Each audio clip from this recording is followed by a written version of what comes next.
The new fence at Israel's border with Egypt stands about 6 meters high, reaches far underground, and bristles with sensors and high-tech surveillance equipment aimed at stopping all would-be trespassers. Israel, which is surrounded by what it sees as hostile neighbors, has become an expert in border security, or put more simply, building walls and fences. What you see here along the Egyptian border is part of a bigger plan by Israel to surround its entire territory with a high-tech fence. Israel began working on this fence a few years ago, ostensibly for security reasons, but also to stop African migrants and refugees from entering the country illegally.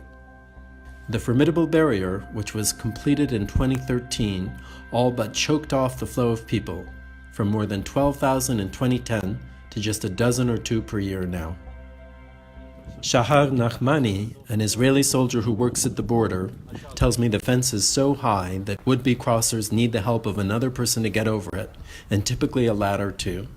Touching the fence activates an alarm. While the wall that Israel is best known for is its controversial West Bank security barrier, which was built to stop suicide bombings, the country is now building high-tech fences and walls around all of its external international borders too. The aim of the project is to keep out what Benjamin Netanyahu, the country's right-wing leader, calls the beasts in the neighborhood, a reference to the Islamist and jihadi groups active in the Middle East. Israel has become such an expert in border technology that it is now an export product that the country is selling to customers in North and South America, Europe, and Asia too. Elbit, Israel's biggest listed defense group, has built what it calls an electronic wall at the Arizona-Mexican border for the U.S. Department of Homeland Security. Donald Trump, the populist U.S. presidential candidate, has famously spoken of building a wall at the Mexican border, citing Israel as a testament to the effectiveness of such barriers. But there is some evidence to the contrary. Israeli officials and local residents who live near the Egyptian and Syrian borders say that the new fences there have indeed put a stop to most illegal crossings. But what Mr. Trump may not know is that the West Bank separation barrier is notoriously porous. It gets crossed illegally every week by thousands of Palestinian workers and occasionally by violent attackers too. It has a number of gaps in it, which Mr. Netanyahu now says he wants to close. Raful Rofa, a Palestinian human rights activist who fought the building of a new section of wall near Bethlehem, tells me he has seen people using ladders, ropes, and other means to cross the barrier. Israel claims that the wall works. It claims that after building the separation wall, the number of attacks dropped drastically against it. On the other hand, I saw people jumping over the separation wall on several occasions. You cannot keep people locked up in a certain area without giving them an option to work and to fend for themselves. Israel Ziv, an Israeli security consultant, helped to build the West Bank barrier when he was in the military.